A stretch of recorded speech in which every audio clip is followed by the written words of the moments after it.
Hello and welcome to this next part in our series on cinematography with Paul Howard. Hello, Paul. Hello. Now, last time you threw out a whole lot of acronyms at us, so I want to be a bit clearer about some of these things. Can you please just explain what are the key features of any camera for photography as they apply to cinematography?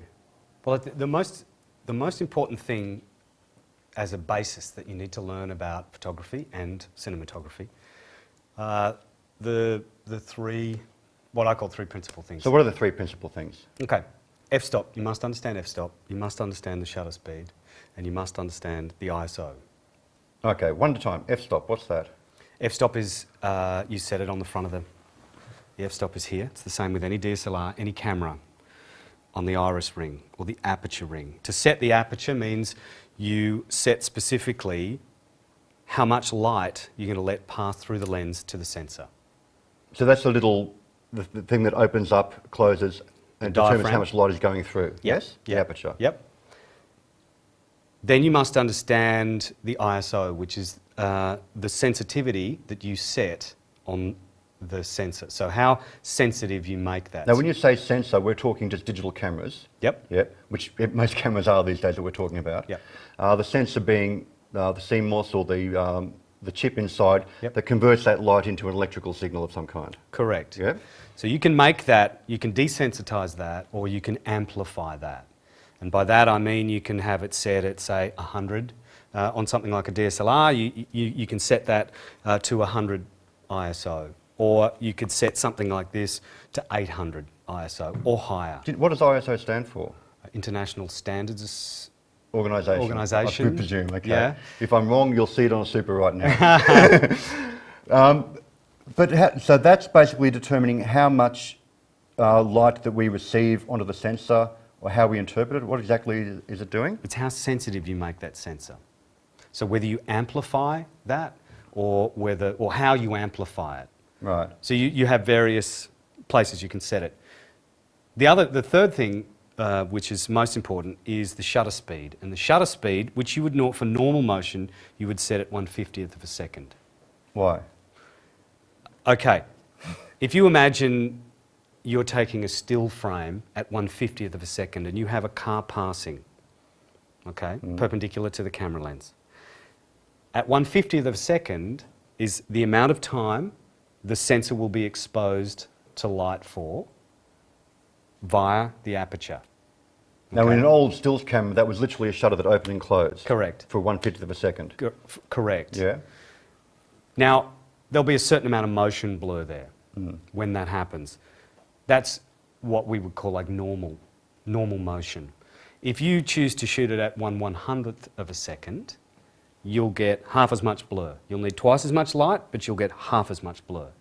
Which gives you a much more staccato, cleaner, crisper image. Correct. Yeah? And if you go to 200th of a second, it's an even shorter amount. If you look at a lot of the Bourne films, just as an example. Well, the best example is the opening sequence of Saving Private Ryan. Exactly. Where he used that exactly. high Something shutter like speed. a 45 degree shutter. You can also, in this particular camera, you can also set that as a shutter angle. And that's a different kind of thing. It's like the difference between some of these cameras we'll call ISO, gain, and in this particular camera you set the gain settings, low, medium and high, and they'll have it as a decibels, a dB setting. In this particular camera you can set that to an ISO, which means that it's a lot more of a filmic approach to thinking about. This is part of the problem because all these cameras have different names for the same thing. Well, yeah, but we're in a transition period. You know, from videotape type cameras, which dealt with their gains in terms of making the sensor more sensitive or less sensitive, and now thinking of them as film cameras. Whereas in the days when you shot film, it was always in ASA and now ISO. So the f-stop, just to recap, f-stop aperture is how big the hole is that lets the light in, how much light gets through. Yep. And you determine that based on how much light you've got in front of you, how much light you set for the scene, or is in the scene. Okay. And how much light you want to get in. Yep. Yep. Well, yes.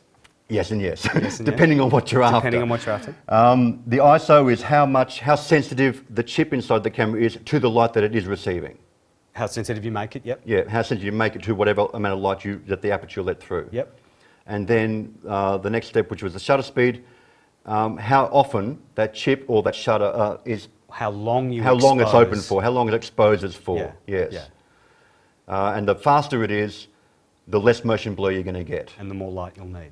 And the less light is getting through, therefore the more light you need. Yeah. Yep. Yeah. Right. But, you know, photography, those three things in photography, I use them every day on set. So for me, in terms of this learning environment, you get that into your head and you fully understand the correlation between those three, and you'll really have an awesome set of tools at your disposal to manipulate the image according to how you want to, creatively, emotionally, appraise a scene. You can use those three to do a whole bunch of different things. And I've found that once you understand that basis, you really, you know, you've got a good handle on being able to step forward technically and understanding, you know, more deeply. Okay, so these are the three principles that apply to any digital camera, any camera generally Any speaking. camera, yeah. Any camera. Thanks very much, Paul. No worries, thanks.